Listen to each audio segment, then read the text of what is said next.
Doctor Yunus Tarique রহমানের বৈঠক পছন্দ না হওয়ায় নারাজ একটি দল। মন্তব্য মির্জা ফখরুলের। নির্বাচন নিয়ে সরকারের প্রতিশ্রুতি দ্রুত বাস্তবায়নের তাগিদ রিজভীর। একটি দলের সাথে কথা বলে নিরপেক্ষতা হারিয়েছেন প্রধান উপদেষ্টা, বলছে জামায়াত। দলটিকে বেশি সুযোগ দেয় ঐকমত্য কমিশনের সভা বয়কট গণফোরাম, বাসদ ও সিপিবি। নগর ভবনে আজও অবস্থান কর্মসূচিতে ঢাকাবাসী। স্থানীয় সরকার উপদেষ্টার বিরুদ্ধে আইনি ব্যবস্থা নিতে দুদকের প্রতি আহ্বান ইশরাক হোসেনের। দেখছিলেন ক্রাউন সিমেন্ট সংবাদ শিরোনাম। বিএনপি মহাসচিব মির্জা ফখরুল ইসলাম আলমগীর বলেছেন, নির্বাচন হচ্ছে না বলে এখন একটি দলের গুরুত্ব আছে। নির্বাচনের পর নতুন সরকার এলে দলটির গুরুত্ব থাকবে না। তাই ডক্টর ইউনূস ও তারেক রহমানের বৈঠককে পছন্দ করছে না সেই দলটি। বিএনপি মহাসচিব জানান, আওয়ামী লীগ খারাপ, মাফিয়া, দখলদার ও ডাকাত দলে প্রমাণিত। তাদের কাউকে বিএনপিতে নেওয়া যাবে না বলে নির্দেশ দেন মির্জা ফখরুল। রিপোর্ট করছেন সিকান্দার রেমাট। ঢাকা মহানগর উত্তর বিএনপি আয়োজিত নতুন সদস্য সংগ্রহ কর্মসূচির উদ্বোধন করে বিএনপি মহাসচিব মির্জা ফখরুল ইসলাম আলমগীর বলেন, যারা রাজনীতি করেনি, ভালো মানুষ, তাদেরকে বাছাই করে দলে নিতে হবে। বিএনপির বদনাম হয় এমন কোনো কাজ না করতে দলের নেতাকর্মীদের নির্দেশও দেন তিনি। জনগণের ভালোবাসা অর্জন করে ভোটে জিততে হবে বলে জানান মির্জা ফখরুল ইসলাম আলমগীর। অনেকের পছন্দ হয় নাই, কারণ নির্বাচন হলেই তাদের বিপদ। এখন নির্বাচন নাই, সুতরাং তাদের অনেক গুরুত্ব আছে। যে নির্বাচন হয়ে যাবে তত জনগণের যারা ভালোবাসার দল তারাই তো ক্ষমতায় আসবে, তাই না? তো তখন তাদের গুরুত্ব কতটুকু থাকবে কি থাকবে না তখন জানিতে হবে। যে কারণে ওরা নারাজ হয়েছে এবং নারাজ হয়ে গতকালকে একটা বৈঠকে হাজির হয় না। আওয়ামী লীগ ক্যামেরা বলে কারণ আওয়ামী লীগ প্রমাণিত যে তারা খারাপ মানুষ, তারা ডাকাত, তারা মাফিয়া, তারা দখলদার, তাদেরকে আমরা দলে নিব। এদিকে নির্বাচন নিয়ে যে প্রতিশ্রুতি সরকার দিয়েছে তা দ্রুত বাস্তবায়নের কথা বলেন বিএনপির সিনিয়র যুগ্ম মহাসচিব রুহুল কবির রিজভী। নরসিংদী জেলা বিএনপির নবনির্বাচিত নেতাদের সাথে নিয়ে বিএনপির প্রতিষ্ঠাতা শহীদ রাষ্ট্রপতি জিয়াউর রহমানের মাজারে শ্রদ্ধা নিবেদন করেন তিনি। পরে সাংবাদিকদের রিজভী বলেন, বিএনপি অন্তর্বর্তী সরকারকে সমর্থন দিয়ে যাচ্ছে, তবে অতীতে গায়েবী মামলা দিয়ে যারা নির্যাতন করেছে তাদের এখনও কেন আইনের আওতায় আনা হয়নি, এমন প্রশ্ন তার। আমরা একটি অবাধ সুষ্ঠু নির্বাচনের মধ্য দিয়ে জনগণের নির্বাচিত সরকার গঠিত হবে। সেই ক্ষেত্রে প্রধান উপদেষ্টার যে অঙ্গীকার, তিনি সুস্পষ্ট ভাষায় যে কথাগুলি বলে এসছেন, আমার মনে হয় সেটিরই প্রতিফলন ঘটবে, বাস্তবায়ন হবে। জনগণের অধিকার আমরা প্রতিষ্ঠা না হওয়া পর্যন্ত আমরা আমাদের কর্মকাণ্ড আমরা চালিয়ে যাব এবং সাংগঠনিকভাবে আমাদের সেই দায়িত্ব অর্পণ হয়েছে। সেই দায়িত্বটা আমরা ন্যায় নীতি সততা নিষ্ঠার সাথে পালন করে আমরা অনন্য দৃশ্যতা স্থাপন করব, এটাই আমাদের প্রতিশ্রুতি। বিএনপি চেয়ারপারসন বেগম খালেদা জিয়া ও ভারপ্রাপ্ত চেয়ারম্যান তারেক রহমানের নেতৃত্বে দল এগিয়ে যাচ্ছে উল্লেখ করে বিএনপি নেতারা বলেন, সংকট এখনো কাটেনি, গণতন্ত্র প্রতিষ্ঠায় এখনো অনেক কাজ বাকি। সিকান্দার রেমান, বাংলাভিশন, ঢাকা। ভারসাম্যপূর্ণ রাষ্ট্র গঠনে সবাইকে এক থাকতে হবে বলে মন্তব্য করেছেন বিএনপির স্থায়ী কমিটির সদস্য সালাউদ্দিন আহমেদ। রাজনৈতিক দলের সাথে ঐকমত্য কমিশনের দ্বিতীয় দফার আলোচনায় তিনি কথা বলেন। অন্যদিকে জামায়াতে ইসলামের নায়েবে আমির সৈয়দ আব্দুল্লাহ মোহাম্মদ তাহের বলেছেন, সাংবিধানিক কাউন্সিলের বিষয়ে দু একটি ছাড়া বেশিরভাগ রাজনৈতিক দল একমত রয়েছে। আর ঐকমত্য কমিশনের সহসভাপতি আলী রিয়াজ বলেছেন, সব দলের সাথে আলোচনার মাধ্যমেই গ্রহণযোগ্য সমঝোতা সম্ভব হবে। এদিকে কমিশনের আলোচনায় জামায়াতকে বেশি সময় দেয়ায় ওয়াকআউট করেছে গণফোরাম, সিপিবি ও বাসদ। বুধবার সাংবিধানিক কাউন্সিল গঠন, রাষ্ট্রপতি নির্বাচন ও জেলা সমন্বয় কমিটি গঠন নিয়ে আলোচনায় অংশ নেয় রাজনৈতিক দলগুলো। পরে দলগুলোর প্রতিনিধিরা জানান, নতুন বাংলাদেশ গঠনে সাংবিধানিক কাউন্সিল দরকার। এক্ষেত্রে বেশিরভাগ রাজনৈতিক দল একমত, তবে গঠন প্রক্রিয়া কি হবে সেটি নিয়ে আলোচনা হতে পারে। এদিকে প্রথম দিনের আলোচনায় না গেলেও বুধবারের অধিবেশনে যোগ দেন জামায়াত নেতারা। এ বিষয়ে তারা বলেন, প্রধান উপদেষ্টা ফোন দেয়ায় জাতীয় স্বার্থে তারা যোগ দিয়েছেন। তবে লন্ডনে একটি দলের সাথে কথা বলে প্রধান উপদেষ্টা নিরপেক্ষতা হারিয়েছেন। বৈঠকের পর যৌথ বিবৃতিতে অনেক রাজনৈতিক দল বিব্রত হয়েছে। দ্বিতীয় দিনের আলোচনায় সময় দেয়া নিয়ে হট্টগোল তৈরি হলে আলোচনা থেকে ওয়াকআউট করে তিনটি বাম রাজনৈতিক দল। সাংবিধানিক ব্যালেন্স কমিটি থাকা উচিত, প্রতিষ্ঠান থাকা উচিত, যারা সাংবিধানিক এবং বিধিবদ্ধ যে সমস্ত সংস্থা আছে সেগুলার নিয়োগ এবং নিয়ন্ত্রণের ব্যাপারে ভূমিকা পালন করতে হবে। আমরা গতকাল আসিনি, এর মধ্যে আমাদের সাথে ইন্টারিম গভর্নমেন্টের অনেক ঊর্ধ্বতন ব্যক্তিরা যোগাযোগ করেছেন এবং কাল দুপুরে মাননীয় প্রধান উপদেষ্টা আমাদের মাননীয় আমিরের সাথে ফোনে কথা বলেছেন এবং কথা বলে আমরা আমাদের কথা বলেছি, উনি কিছুটা রিয়েলাইজ করেছেন এবং উনি এটা আশ্বস্ত করেছেন যে ওনার সরকার নিরপেক্ষ সরকার, ওনারা কোনো বিশেষ দল বা গোষ্ঠীর প্রতি ইনক্লাইন না। আগামীতে এসব ব্যাপারে তারা নিরপেক্ষ এবং স্বচ্ছ ভূমিকা পালন করবেন এবং সে ব্যাপারে আরও অনেক যত্নবান হবেন। জাতীয় নাগরিক পার্টির পক্ষ থেকে এনসিসিকে সমর্থন জানিয়েছি যখন থেকে আলোচনাটি শুরু হয়েছে, তবে এর গঠন প্রক্রিয়া নিয়ে বা এর ফরমেশন নিয়ে অনেকগুলো দলেরই কিছুটা ভিন্নতা আছে এবং সেই জায়গায় আমরাও আমাদের কিছু ভিন্ন প্রস্তাব আছে, কিন্তু নীতিগত জায়গায় এখানে অনেকগুলো দল জাতীয় নাগরিক পার্টি সহ তারা এনসিসির পক্ষে অবস্থান নিয়েছে। শপথ গ্রহণ করতে না পারলেও মেয়রের সকল দায়িত্ব ঠিকই পালন করছেন বিএনপি নেতা ইশরাক হোসেন। তারই ধারাবাহিকতায় আজ ঢাকা দক্ষিণ সিটি কর্পোরেশনের মশক নিধন কর্মসূচির উদ্বোধন করলেন তিনি। এ সময় অভিযোগ করে বলেন, আন্দোলনের মধ্যে নাগরিকদের জরুরি সেবা দিয়ে আসলেও তা বাধা দিচ্ছে স্থানীয় সরকার উপদেষ্টা আসিফ মাহমুদ সজীব ভুঁইয়া। এ সময় তার বিরুদ্ধে আইনি ব্যবস্থা নেওয়ার জন্য দুদকের প্রতি আহ্বান জানান ইশরাক হোসেন। বিস্তারিত ফজলে রাব্বির প্রতিবেদনে। স্লোগানে স্লোগানে উত্তাল ঢাকা দক্ষিণ সিটি কর্পোরেশন। এক মাসেরও বেশি সময় ধরে চলা এই আন্দোলনে যোগ দিতে বুধবার সকাল থেকেই ইশরাক হোসেনের সমর্থকরা জড়ো হন নগর ভবনে। ইশরাক হোসেনকে মেয়রের দায়িত্ব বুঝিয়ে দেওয়ার দাবিতে সকাল 11টায় গণ অবস্থান কর্মসূচি শুরু হয়। এ সময় স্থানীয় সরকার উপদেষ্টা আসিফ মাহমুদ সজীব ভুঁইয়ার পদত্যাগের দাবি করেন আন্দোলনকারীরা।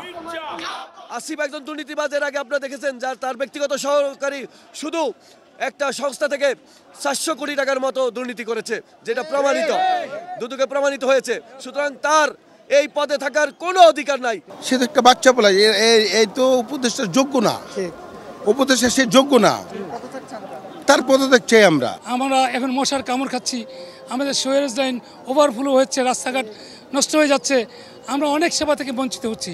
সেই জন্য আমরা যে পর্যন্ত তাকে শপথ বাক্য পাঠ করে তার দায়িত্বে বুঝিয়ে দেওয়া না হবে সে পর্যন্ত আন্দোলন চালিয়ে যাব। দুপুর পর গণ অবস্থান কর্মসূচিতে যোগ দিয়ে ইশরাক হোসেন দাবি করেন, আন্দোলনের কারণে জরুরি নাগরিক সেবা বন্ধ হয়নি, বরং অন্তর্বর্তীকালীন সরকারের কেউ কেউ নাগরিক সেবা বন্ধ করতে অপচেষ্টা চালাচ্ছে বলেও অভিযোগ করেন তিনি। আমরা যেদিন থেকে আন্দোলন শুরু করেছি, আমরা 1 সেকেন্ডের জন্য ঢাকা দক্ষিণ সিটি কর্পোরেশনের কোনো একটি জরুরি সেবা 1 সেকেন্ডের জন্য বন্ধ করা হয় নাই। উপরন্তু আমরাই নিশ্চিত করেছি যাতে এই সেবাগুলো চালু থাকে, এই সেবাগুলো যাতে জনগণের দুর্ভোগের সৃষ্টি না হয়। এর মধ্যে বর্জ্য ব্যবস্থাপনা, টিকাদান কর্মসূচি সহ যে আঞ্চলিক কার্যালয়গুলোতে যে ধরনের জরুরি সেবা দেওয়া হয়ে থাকে, নাগরিক সনদ, সকল কিছু কিন্তু আমরাই বলে রেখেছি যে সব এটা যাতে জনগণ যাতে এই সেবাটি পেয়ে থাকে। আন্দোলনে সরকারকে দায়ী করে ইশরাক হোসেন বলেন, সরকার তার বিরুদ্ধে আইনি পদক্ষেপ নেওয়ার নৈতিকতা হারিয়েছে। যদি ফৌজদারি অপরাধ করে থাকি তাহলে কেন আপনারা তো সরকারে, কেন আইন শৃঙ্খলা বাহিনীর কাছে আপনারা যে আমার বিরুদ্ধে অভিযোগ দায়ের করছেন না? কেন আইন শৃঙ্খলা রক্ষাকারী বাহিনীকে নির্দেশ দিচ্ছেন না আমাকে গ্রেফতার করে নিয়ে যান? আমরা এসব ভয় পাই না। খুনি হাসিনার বিরুদ্ধে 17 বছর আমরা যুদ্ধ করেছি, লড়াই করেছি, জেল খেটেছি, গুম হয়েছি। আমরা যত ধরনের জুলুম নির্যাতন আছে সবকিছু সহ্য করে আমরা জনগণের অধিকার প্রতিষ্ঠার জন্য লড়াই করেছি। অতএব আপনাদের মতো শিশু উপদেষ্টা এসে যদি এখন আমাদের সাথে কথা বলতে চায়, আপনাদের সাথে কথা বলাটাও আমি মনে করি যে আমাদের জন্য অবমাননাকর। পরে ঢাকা দক্ষিণ সিটি কর্পোরেশনের কর্মকর্তা কর্মচারীদের সঙ্গে নিয়ে মশক নিধন কর্মসূচির উদ্বোধন করেন বিএনপির এই নেতা। এদিন নগর ভবন সভাকক্ষে ডেঙ্গু রোগ নিয়ন্ত্রণ ও করোনা ভাইরাস সংক্রমণ প্রতিরোধে মতবিনিময় সভাও হয়েছে। ফজলে রাব্বি, বাংলা ভিশন, ঢাকা। জাতীয় বাজেট নিয়ে অন্তর্বর্তী সরকারের কাছে বড় প্রত্যাশা থাকলেও প্রস্তাবিত বাজেট পরবর্তী রাজনৈতিক সরকারের জন্য উদাহরণ সৃষ্টি করে যেতে পারল না। এটি হতাশার, নিরাশার। Centre for policy dialogue CPD আয়োজিত বাজেট আলোচনায় এসব কথা বলেন বক্তারা। রাজধানীর এক হোটেলে জাতীয় বাজেট 2025-2026 অবহেলিতরা কি পেয়েছে শীর্ষক আলোচনার আয়োজন করে সিপিডি। অনুষ্ঠানে বক্তারা বলেন, বাজেটে সামাজিক বৈষম্য কমানোর উদ্যোগ না নিয়ে উল্টো পথে হাঁটছে অন্তর্বর্তী সরকার। এনবিআর রাজস্ব আদায়ের লক্ষ্য পূরণ করতে পারবে না বলেও তিনি আশঙ্কা প্রকাশ করেন। অনুষ্ঠানে ব্যবসায়ীরা বলেন, রাজস্ব বোর্ড আয়োজিত প্রাক বাজেট আলোচনায় অংশ নেওয়া হোক বা না হোক তাতে কিছু যায় আসে না। এনবিআর যা করবে তা আগে থেকে সেট করা থাকে। দেশের বর্তমান অর্থনৈতিক বাস্তবতায় চাকরিজীবীদের 10 থেকে 15% বেতন বাড়ানোর উদ্যোগের কড়া সমালোচনা করেন ব্যবসায়ীরা। চাঁপাইনবাবগঞ্জের শিবগঞ্জ উপজেলার মাসুদপুর সীমান্ত দিয়ে 20 জনকে পুশ ইন করেছে ভারতীয় সীমান্তরক্ষী বাহিনী বিএসএফ। বুধবার ভোর 5টার দিকে ভারত থেকে তাদেরকে বাংলাদেশের ভেতরে ঠেলে দেওয়া হয়। পরে মাসুদপুর বিজিপি ক্যাম্পের একটি টহল দল তাদের আটক করে। 53 বিজিপি ব্যাটালিয়নের অধিনায়ক লেফটেন্যান্ট কর্নেল ফাহাদ মাহমুদ বিষয়টি নিশ্চিত করেছেন। তিনি জানান, আটকদের মধ্যে 7 নারী ও 10 শিশু রয়েছে। প্রাথমিক জিজ্ঞাসাবাদে জানা গেছে তারা বাংলাদেশের নাগরিক এবং রংপুর ও কুড়িগ্রাম জেলার বাসিন্দা। এই ঘটনায় বিজিবির পক্ষ থেকে বিএসএফ এর কাছে জোর প্রতিবাদ জানানো হয়েছে বলে জানান লেফটেন্যান্ট কর্নেল ফাহাদ মাহমুদ।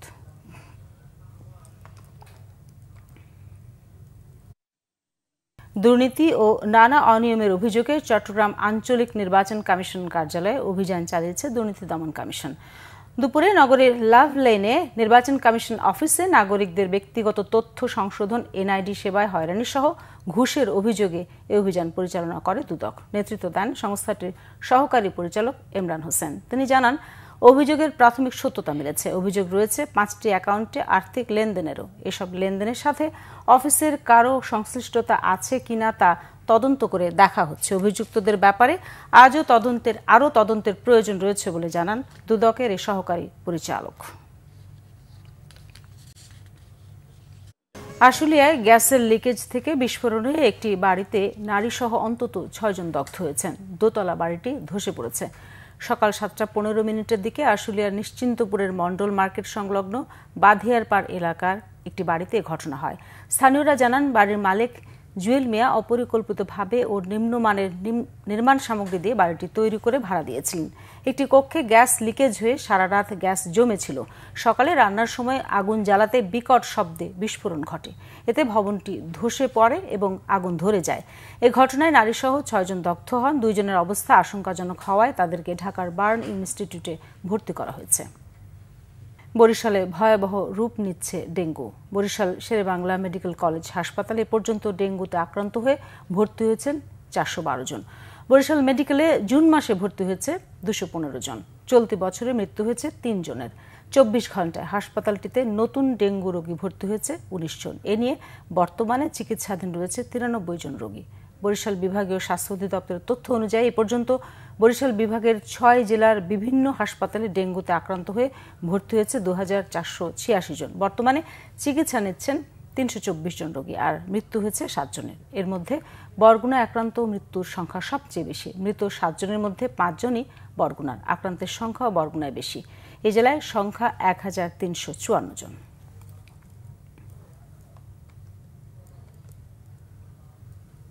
ভূ রাজনৈতিক ষড়যন্ত্র মোকাবেলা ও অর্থনৈতিক জোনে ভারতের জন্য বরাদ্দ হওয়া ভূমি বাতিলের দাবিতে নাগরিক সভা হয়েছে চট্টগ্রামে। দুপুরে চট্টগ্রাম প্রেস ক্লাবে সার্বভৌমত্ব সুরক্ষা পরিষদের উদ্যোগে এই নাগরিক সভা হয়। এতে বক্তারা বলেন, চট্টগ্রামের মিরসরাই এবং ফেনীর সোনাগাজী উপজেলায় অর্থনৈতিক অঞ্চলে ভারতকে প্রায় 990 একর জমি বরাদ্দ দেয় ফ্যাসিস্ট আওয়ামী সরকার, যা বাংলাদেশের জন্য এক গভীর উদ্বেগের কারণ। মিরসরাই অর্থনৈতিক অঞ্চলে জমি নেয়ার মাধ্যমে ভারত শুধু বিনিয়োগ নয়, বরং বাংলাদেশের অর্থনৈতিক কেন্দ্রগুলোর উপর দৃঢ় নিয়ন্ত্রণ প্রতিষ্ঠার চেষ্টা করবে বলে শঙ্কা প্রকাশ করেন আলোচকরা। বলেন, এই এলাকায় আধিপত্য বিস্তার করতে সক্ষম হলে ভবিষ্যতে বাংলাদেশের শিল্প, বাণিজ্য, নিরাপত্তার ক্ষেত্র ভারতের প্রত্যক্ষ নিয়ন্ত্রণে চলে যাবে।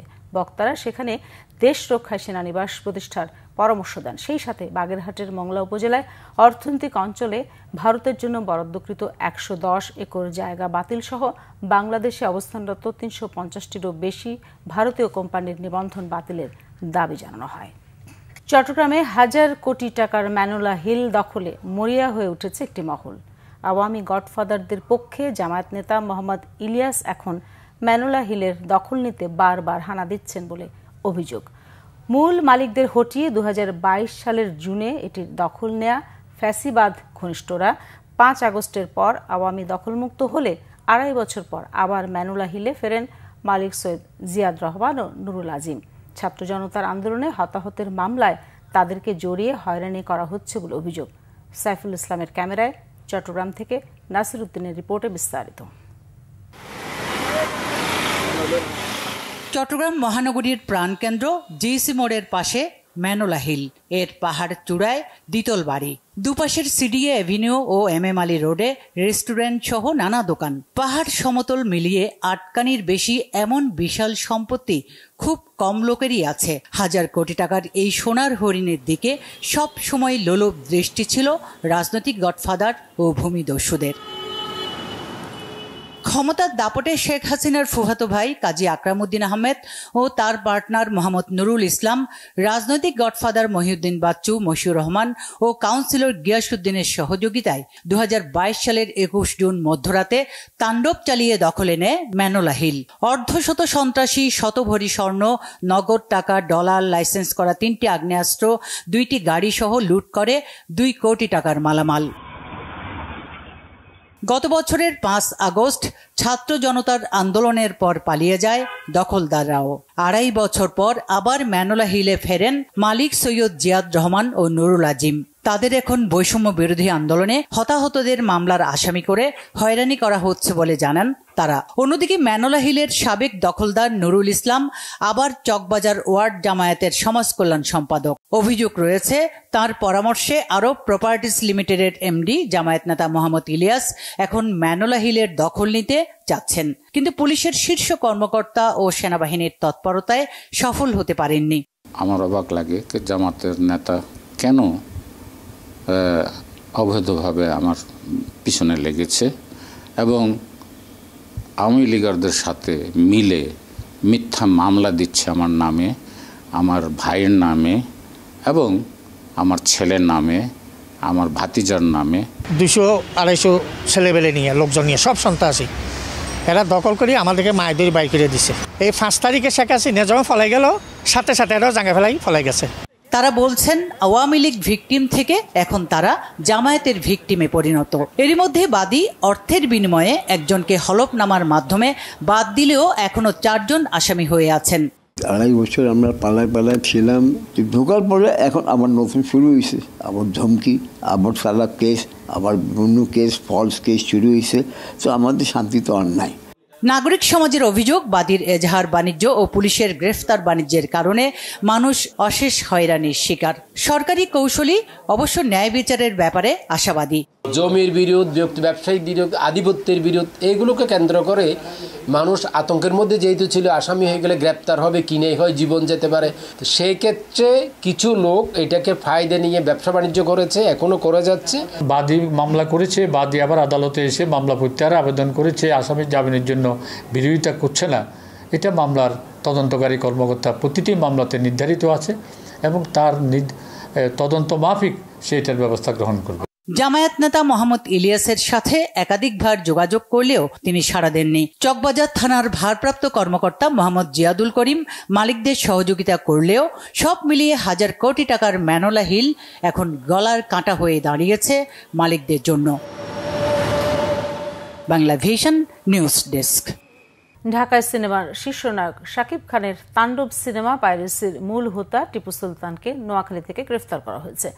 গতরাতে জেলা শহরের মোহাম্মদিয়া হোটেল সংলগ্ন এলাকা থেকে তাকে গ্রেফতার করা হয়। বিষয়টি নিশ্চিত করেন নোয়াখালীর অতিরিক্ত পুলিশ সুপার মোহাম্মদ ইব্রাহিম। তিনি জানান, টিপু সুলতান অবৈধভাবে তাণ্ডব সিনেমাটির সম্পূর্ণ HD সংস্করণ পাইরেসি করে বিভিন্ন অনলাইন মাধ্যমে ছড়িয়ে দেয়। এর আগে সিনেমাটির প্রযোজক শাহরিয়ার শাকিল বাদী হয়ে একটি মামলা করেন। এবারে দেশের বিভিন্ন জায়গার আরো কিছু খবর নিয়ে রয়েছে একটি ডেস্ক রিপোর্ট। নানা আয়োজনে বগুড়ায় উদযাপন হলো বিএনপির ভারপ্রাপ্ত চেয়ারম্যান তারেক রহমানের সহধর্মিণী ডাক্তার জুবাইদা রহমানের জন্মবার্ষিকী। দিনটি উপলক্ষে শহরের বাইতুর রহমান সেন্ট্রাল মসজিদ, শহীদ জিয়াউর রহমান মেডিকেল কলেজ হাসপাতাল, সুলতানগঞ্জ উচ্চ বিদ্যালয় মাঠ সহ জেলার বিভিন্ন প্রতিষ্ঠানে বৃক্ষরোপণ করা হয়েছে। এছাড়া দোয়া মাহফিল ও হাসপাতালের রোগীদের মধ্যে উন্নত মানের খাবার বিতরণ করা হয়। বিএনপির জাতীয় নির্বাহী কমিটির সদস্য মোহাম্মদ সাইফুল ইসলাম, জেলা বিএনপির সভাপতি মোহাম্মদ রেজাউল করিম বাদশা সহ বিএনপির বিভিন্ন সহযোগী সংগঠনের নেতারা উপস্থিত ছিলেন। এদিকে ডাক্তার জুবাইদা রহমানের জন্মবার্ষিকী উপলক্ষে সিলেটে সপ্তাহব্যাপী বৃক্ষরোপণ কর্মসূচির উদ্বোধন করেন বিএনপির কেন্দ্রীয় আন্তর্জাতিক বিষয়ক সম্পাদক ব্যারিস্টার এম.এ. সালাম। বাগেরহাটের কচুয়া উপজেলা স্বাস্থ্য কমপ্লেক্স পরিদর্শন করেছেন বিএনপি নেতা খান মনিরুল ইসলাম। এ সময় তিনি রোগীর স্বজন ও চিকিৎসকদের কাছ থেকে হাসপাতালের বিভিন্ন সংকটের বিষয়ে জানেন ও তা সমাধানের আশ্বাস দেন। ধামরাইয়ে বৃক্ষরোপণ কর্মসূচি শুরু করেছে উপজেলা স্বেচ্ছাসেবক দল। ঢাকা জেলা স্বেচ্ছাসেবক দলের আহ্বায়ক নাজমুল হাসান অভির নেতৃত্বে পৌরসভার পর এবার ইউনিয়নে এ কর্মসূচি শুরু হয়। ঝিনাইদহে শোভাযাত্রা করেছে গণ অধিকার পরিষদ। কর্মসূচিতে যোগ দিয়ে দলের সাধারণ সম্পাদক রাশেদ খান আওয়ামী সরকারের নানা কর্মকাণ্ডের সমালোচনা করেন।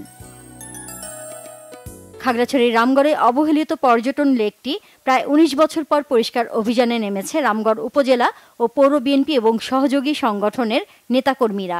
এর নেতৃত্ব দেন রামগড় পৌর বিএনপির সভাপতি জসিম উদ্দিন ও উপজেলা বিএনপির সাধারণ সম্পাদক সাফায়েত মোর্শেদ ভুইয়া।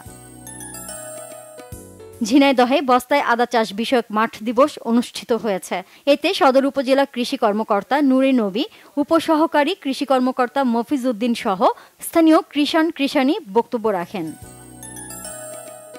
ময়মনসিংহে সরকারি কর্মকর্তা এবং অন্যান্য স্টেক হোল্ডারদের সাথে যুব ফোরাম ও নাগরিক প্ল্যাটফর্মের পরামর্শ সভা অনুষ্ঠিত হয়েছে। সভায় প্রধান অতিথি ছিলেন অতিরিক্ত জেলা প্রশাসক আসাদুজ্জামান। উপস্থিত ছিলেন ময়মনসিংহ অঞ্চলের অতিরিক্ত নির্বাচন কমিশনার গোলাম মোস্তফা, স্থানীয় টেলিভিশন জার্নালিস্ট অ্যাসোসিয়েশনের সভাপতি অমিত রায় সহ অনেকে। জয়পুরহাটে সামাজিক রাজনৈতিক শান্তি, সম্প্রীতি ও সহনশীলতা বৃদ্ধিতে জনপ্রতিনিধি ও রাজনৈতিক নেতাদের ভূমিকা নিয়ে অ্যাডভোকেসি সভা হয়েছে। স্থানীয় মুক্তিযোদ্ধা কমপ্লেক্সের হলরুমে সভায় অংশ নেন জেলা বিএনপির আহ্বায়ক গোলজার হোসেন, স্থানীয় প্রেসক্লাবের সভাপতি আবু বকর সিদ্দিক সহ বিভিন্ন রাজনৈতিক, সামাজিক, সাংস্কৃতিক ও স্বেচ্ছাসেবী সংগঠনের নেতারা। সাতক্ষীরা প্রেস ক্লাবের নতুন সদস্যদের নিয়ে পরিচিতি সভা অনুষ্ঠিত হয়েছে। শহরের শহীদ আব্দুর রাজ্জাক পার্কের পাবলিক লাইব্রেরি মিলনায়তনে সকালে এই সভায় উপস্থিত ছিলেন প্রেস ক্লাবের সভাপতি আবুল কাশেম, সাধারণ সম্পাদক আসাদুজ্জামান আসাদ সহ অনেকে। কেরানীগঞ্জে ভেজাল প্রসাধনী তৈরির অভিযোগে একটি কারখানায় অভিযান চালিয়েছে উপজেলা প্রশাসন। স্থানীয় রাজস্ব সার্কেল দক্ষিণ সহকারী কমিশনার ভূমি ও এক্সিকিউটিভ ম্যাজিস্ট্রেট শেখ আবদুল্লাহ আল মামুনের নেতৃত্বে এই অভিযান চালানো হয়। রাজশাহী নগরীর হাইটেক পার্ক সংলগ্ন আইবাঁধের রাস্তার দুই পাশের অবৈধ স্থাপনা উচ্ছেদ অভিযান শুরু করেছে প্রশাসন। উচ্ছেদ অভিযানের নেতৃত্ব দেন জেলা প্রশাসনের সিনিয়র সহকারী কমিশনার ও নির্বাহী magistrate Rafiqul Hasan. Nazneen Akter, Bangla vision news desk. সংবাদ শেষ করব ক্রাউন সিমেন্ট শিরোনামগুলো আরেকবার জানিয়ে। ডক্টর ইউনূস তারেক রহমানের বৈঠক পছন্দ না হওয়ায় নারাজ একটি দল। মন্তব্য মির্জা ফখরুলের। নির্বাচন নিয়ে সরকারের প্রতিশ্রুতি দ্রুত বাস্তবায়নের তাগিদ রিজভীর। একটি দলের সাথে কথা বলে নিরপেক্ষতা হারিয়েছেন প্রধান উপদেষ্টা, বলছে জামায়াত। দলটিকে বেশি সুযোগ দেয় ঐকমত্য কমিশনের সভা বয়কট, গণফোরাম, বাসদ ও সিপিবির। নগর ভবনে আজও অবস্থান কর্মসূচিতে ঢাকাবাসী। স্থানীয় সরকার উপদেষ্টার বিরুদ্ধে আইনি ব্যবস্থা নিতে দুদকের প্রতি আহ্বান ইশরাক হোসেনের। দর্শক, এই ছিল এখনকার মতো। পরের সংবাদ সন্ধ্যা 7:30টায় দেখার আমন্ত্রণ রইল। এছাড়া বাংলা ভিশন সংবাদ ও সংবাদ সংশ্লিষ্ট অনুষ্ঠান দেখতে ভিজিট করুন www.bvnews24.com ও facebook.com/banglavisionnews এবং সাবস্ক্রাইব করুন youtube.com/banglavisionnews। ধন্যবাদ সবাইকে এতক্ষণ সাথে থাকার জন্য।